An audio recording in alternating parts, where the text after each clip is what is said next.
Assalamualaikum warahmatullahi wabarakatuh. Kembali lagi di channel ini bersama Kang Adam Gondrong Ponorogo. Kali ini kita akan berbicara masalah seni budaya yang ada di Ponorogo, khususnya kita akan membicarakan tentang azan. Yang tadi kita berbicara tentang kaligrafi, sekarang kita tentang azan. Menurut jenengan azan itu apa? Adzan itu panggilan umat Islam untuk melaksanakan sholat, intinya seperti itu. Jadi panggilan untuk melaksanakan sholat gitu aja. Tapi ada beberapa yang azan itu kan berbeda-beda gitu. Ya. Ada yang ada nadanya seperti ini, ada nadanya panjang dan sebagainya. Itu kalau menurut jenengan pripun?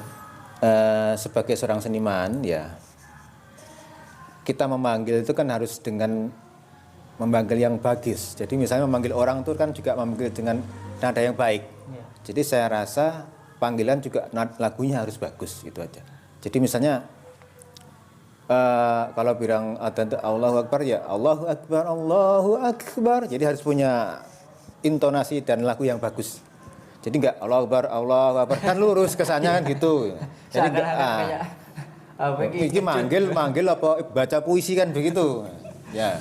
Berarti harus ada intonasi, ya, harus ada nada. Harus ada nada. Saya pikir harus ada nada yang indah. Gitu. Itu pada zaman dulu udah ada gitu. Zaman Bilal harus pakai nada. Pada saat Bilal itu sudah punya nada gitu loh. Dan Bilal juga sudah bagus nadanya.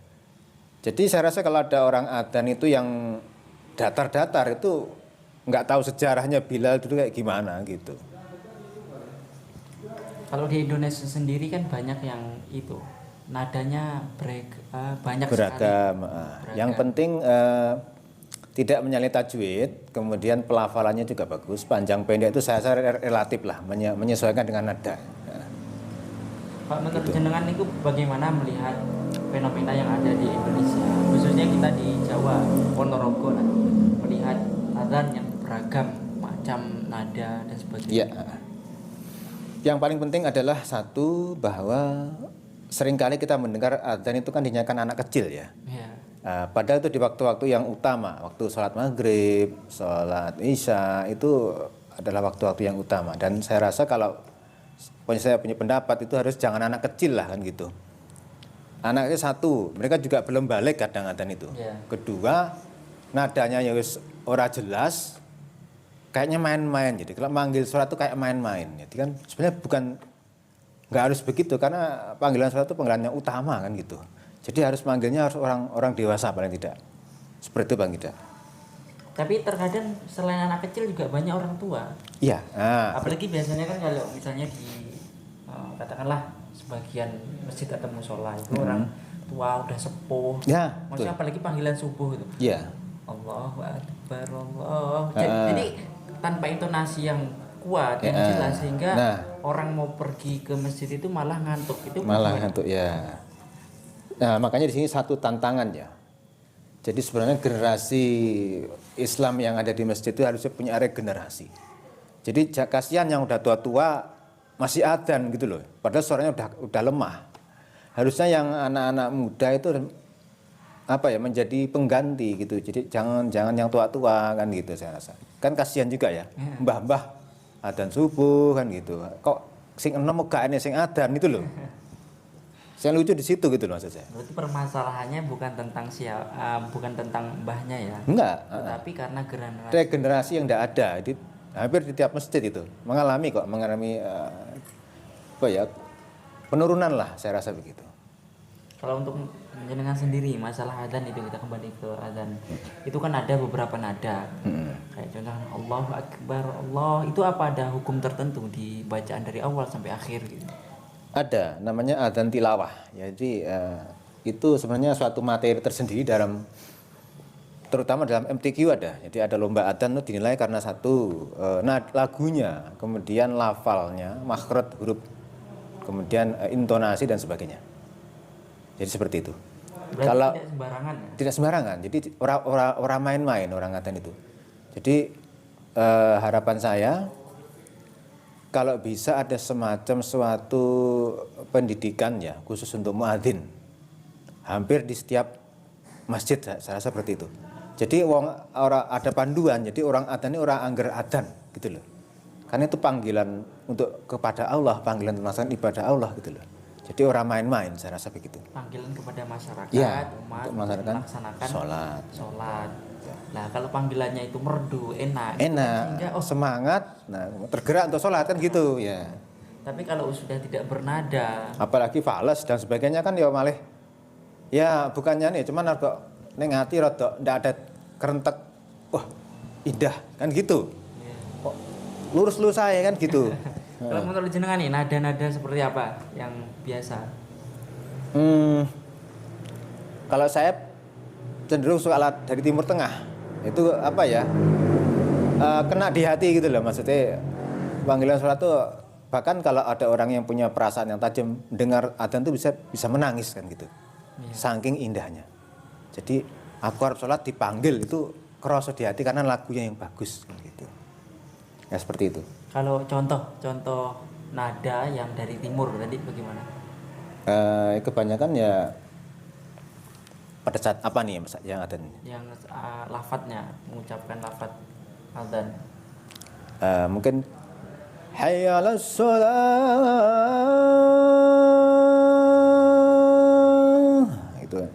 Itu dari Timur Tengah seperti itu. Kalau dari Jawa mungkin ya hayya 'alas shalah.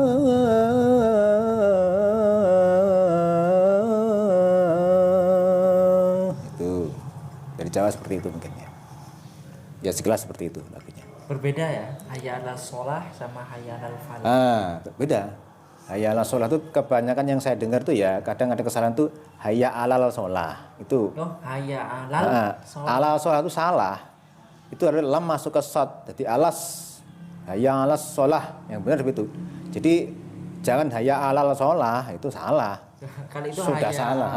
Hayya 'alal falah baru. Alal falah baru benar. Hayya 'alal falah benar. Kalau hayya 'alal shalah ya jelas salah total itu artinya. Artinya aja dia salah itu. Maksudnya dalam segi tajwidnya keliru itu ya. Seharusnya tidak dibaca. Ya, sering saya dengar di Mas Ponorogo itu banyak yang salah. Hayya 'alal shalah, nah itu banyak yang salah. Berarti kembali lagi kepada tuntunannya. Tuntunannya. Kalau bisa di tiap mushola itu ada panduan cara membaca. Diklat lah pembelajaran. Ya, saya rasa kayak lembaga kayak universitas, pondok itu harusnya mobile. Dengerin adzan yang benar atau yang keliru di mushola kan gitu dan membenarkan. Jadi ojo terus menengai, misalnya anak Mbah Kais adzan keliru, neng menengai kabeh, enggak ada tindakan. Akhirnya kan juga artinya juga enggak karu-karuan artinya sebenarnya itu. Tapi gitu. faktanya itu kalau di lapangan itu biasanya kalau misalnya generasi muda itu melihat ada mbah-mbah sudah adzan tetapi ada yang keliru. Ya. Nah itu mau menyampaikan bahwa mbah niki mau lafate keliru. Boten ngeten niki. Ya. Itu rasanya ewoh gitu. Saya rasa enggak perlu ewoh, karena kita kan menuju kebaikan kan gitu, memperbaiki. Cara penyampaiannya berbeda. Nah, betul. Cara penyampaiannya kepada mbah itu. Dan kalau bisa ya yang muda-muda lah yang adzan, ojo sing tuwek-tuwek kan gitu.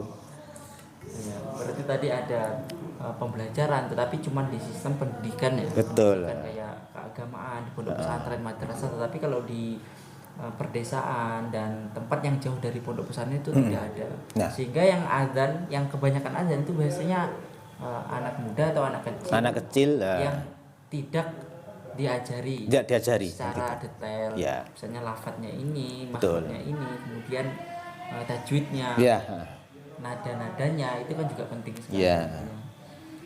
Jadi karena memang itu suatu seni ya kan, seni adzan itu suatu seni juga dalam Islam. Termasuk juga itu yang utama. Jadi saya rasa ojo tinggi tulanan itu loh. Adzan itu panggilan yang utama kan gitu. Bahkan besok di akhirat itu apa yang didengarkan itu akan bersaksi. Misalnya kayak apapun yang ada di sekitar, kayak dinding, batu, nanti besok akan bersaksi. Oh seperti itu. Iya, akan bahwa si A ini beradzan, aku saksinya ya Allah. Jadi mereka ini dinding, batu, pasir akan bersaksi dan memberikan pahala kepada yang adzan gitu. Oh berarti luar biasa. Luar biasa gitu. Jadi pahala seorang muadzin itu juga luar biasa. Ini yang kadang belum diangkat, diekspos ke umum ya.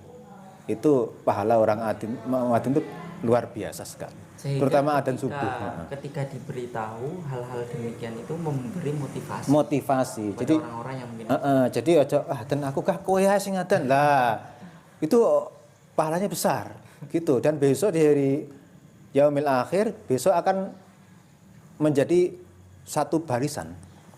Jadi iya seorang muadzin besok di akhirat kelihatan lehernya panjang-panjang. Nah, berarti itu waktu di dunia seorang muadzin.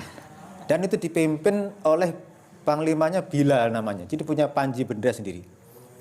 Nah, jadi termasuk syafaat itu juga termasuk para muadzin sebenarnya kan gitu. Pahalanya besar, cuman orang tidak pernah belajar untuk tahu kan gitu. Sangat luar biasa. Iya. Nanti kalau misalnya orang adzan itu ketika di sana berkumpul satu barisan di panji sendiri, di bawah panji dipimpin oleh Bilal gitu. Itu enggak memandang ya, maksudnya dari semua golongan itu termasuk orang-orang yang sudah mengumandangkan adzan itu nanti akan masuk ke barisan. Ya, ke barisan tersendiri. Besok di punya panji sendiri, benderanya dipimpin oleh Bilal besok itu. Gitu. Kalau di Ponorogo itu bagaimana kalau menurut jenengan dari sistem adzan dan sebagainya? Kalau pengamat dari segi budaya, ya. Budayawannya. Terus saya kan seorang seniman budaya ya, jadi kalau memang secara kontekstual memang saya kurang ya. Tapi saya pengamatan secara seni banyak musola atau masjid itu angger tuh nganggap sepele ya seorang muadzin. Jadi yang kalau ada anak kecil adzan salah dibiarin, orang tua adzan dibiarin dan begitu. Jadi tidak ada sistem pendidikan sing ya itu loh, kembali kepada lembaga itu tidak ada yang mobile untuk membenerin wong adzan ki piye, kudu sing bener kudu sing apik kan begitu. Bahkan saya sering mendengar di masjid yang gede-gede itu ya, masjid yang bagus itu adzannya juga salah gitu loh. Ini kok nggak ada yang benerin kan gitu. Mulai saka hayya alal sholah salah, kemudian maca lafat itu apa Allahu Akbar itu barnya panjang. Allahu Akbar, Allahu Akbar. Lah wis salah kabeh iku. Harusnya pendek. Allahu Akbar, Allahu Akbar. Nah, cukup maca bar itu sudah salah itu. Lebar kabeh. Iya. Iya. Itu kemudian kebanyakan sholat subuh ya. As-sholatu khairum minan naum. Naum itu pendek. Nah, yang sering saya dengar as-sholatu khairum minan naum. Nah, salah. Lebih baik daripada tidur. Lah ini yang nggak dipahami. Tapi kadang di berita juga ngeyel. Ya susah seperti itu ya. Saya juga kalau dengar misalnya naumnya panjang. Naumnya tidur seakan-akan kayak disuruh tidur. Suruh tidur gitu. Ya. Iya, betul. Kurang lebih seperti itulah. Ya, itulah sebenarnya orang Islam harus punya tanggung jawab ya. Kita kok harusnya malu. Kalau orang adzan jelek itu ya malu lah. Anda harus dasar-dasarnya menguasai. Nah, ini ya tanggung jawab lembaga pendidikan Islam, saya rasa gitu. Kalau dari segi panjangnya tadi kan tidak dipermasalahkan. Nah, ya. Kalau segi makna sama. Naum ataupun naum. Tetapi dari segi intonasi yang berbeda itu akan kayak misalnya turu. Nah, kan gitu. Sebenarnya itu kan suatu ajakan kan. Sholat itu lebih baik daripada tidur. Itu suatu ajakan. Nah, kemudian dan kita menjawab dengan sodakta wa barorta wa ana ala dzalika minasyahidin kan gitu. Itu luar biasa sekali. Setiap adzan, lafaz adzan itu setelahnya itu ada jawaban-jawaban tersendiri. Jadi termasuk kalau yang sering saya tanya itu kalau sholat subuh, as-sholatu khairum minan naum. Jawabnya piye gitu. Bingung, kebanyakan begitu. Nah, blok-blok baru ternyata banyak sodakta wa barorta wa ana ala dzalika minasyahidin. Jadi bersaksi bahwa kamu tuh lah berkata yang baik kan begitu. Gitu. Itu kalau masalah adzan ya, di fenomena di masyarakat. Masalah lafaz, masalah siapa yang adzan itu sangat luar biasa ya. Maksudnya dari segi itu bisa mempengaruhi. Ya, yang penting intinya adzan itu menggerakkan hati untuk sholat. Itu yang utama di situ. Mendengar adzan orang tergerak untuk sholat, tergerak untuk beribadah. Jadi adzan itu timbulkanlah kesan orang tuh seneng, kemudian tergerak hati untuk sholat gitu. Jadi ojo adzan ini angger wae. Karpe, sak karpe lah, sebetulnya aku adzan lah, itu sing kadang nggak cocok lah seperti itu. Tapi ada beberapa tempat itu mungkin kita tidak menyebutkan tempatnya, tapi saya pernah mengetahui kenapa kok generasi muda itu tidak adzan, bahkan dari pondok pesantren pulang tapi tidak adzan, itu karena tidak mendapat peluang gitu. Jadi yang sepuh-sepuh biasanya wis kulino ki muadzin ini, sehingga ketika sholat itu ya dia terus gitu. Ya, sebenarnya harus punya inisiatif untuk maju ke musola atau ke takmir masjid. Saya yai kula mawon sing adzan. Saya rasa bisa kok, enggak masalah. Jadi mungkin karena kurang kemauan, jadi mungkin aku pulang ke rumah tuh mau santai wae lah. Itulah tanggung jawab generasi muda itu harusnya mengambil alih gitu loh. Mengambil alih apa yang ada di desa atau di tempat mereka. Ambillah. Saya rasa mau ke orang tua. Enggak seperti, karena memang mereka adzan karena enggak mau ada yang enggak ada yang mengganteni kan gitu ya. Berarti harus inisiatif sendiri. Kita harus, apalagi yang dari pondokan itu ya pulang adzan lah. Ajarkanlah ilmumu kan gitu. Dari pondok punya bekal ilmu, ajarin yang di musola, ajarin yang di masjid kan begitu. Agar yang di masyarakat yang tidak tahu modal, yang tidak tahu madrasah akhirnya juga terpengaruh. Jadi tahu, ajarin adzan sing bener ki piye kan begitu. Ya saya rasa seperti itulah, karena malu kita sebagai umat Islam kalau adzannya jelek kan begitu. Jadi bahkan ada orang luar gitu kagum kepada adzan, menjadi masuk Islam karena mendengarkan adzan itu loh. Itu ada seperti itu. Tergerak artinya karena pada saat maghrib itu adzannya bagus. Besoknya dia masuk Islam. Nah, itu loh. Itu harus kita punya motivasi ke situ. Jadi orang adzan ki angger wae. Apalagi misalnya sebelah kita tuh orang non muslim ya. Misalnya musolani sebelah wong non muslim. Terus musolani adzannya angger wae. Allah Akbar. Jelek wong iki kok suaramu cempreng elek gitu.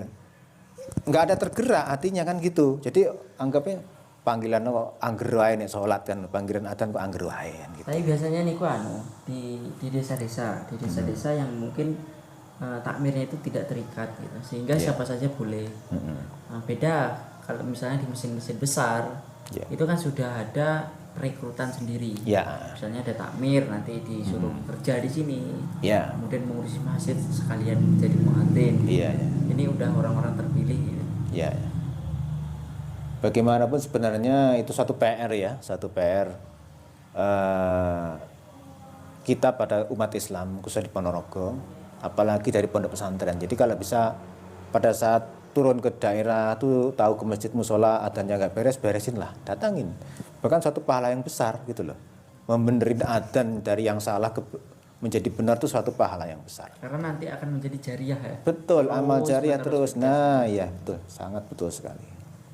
Oke, saya rasa kalau dari umum dari Ponorogo seperti itulah dunianya begitu, dunia adzannya begitu, peradzanannya. Oke, sobat-sobat semua, itu tadi tentang pandangan tentang adzan menurut seniman, seniman budaya, bahwa adzan lah selama engkau mampu untuk adzan, dan benarilah atau tuntunlah orang-orang yang tidak mengerti tentang apa itu adzan, agar mereka mengerti tentang bagaimana adzan yang itu baik dan benar. Oke, sobat-sobat semua, terima kasih sudah menyaksikan. Terus ikuti video-video selanjutnya. Sekian dari kami. Wassalamualaikum warahmatullahi wabarakatuh. Waalaikumsalam.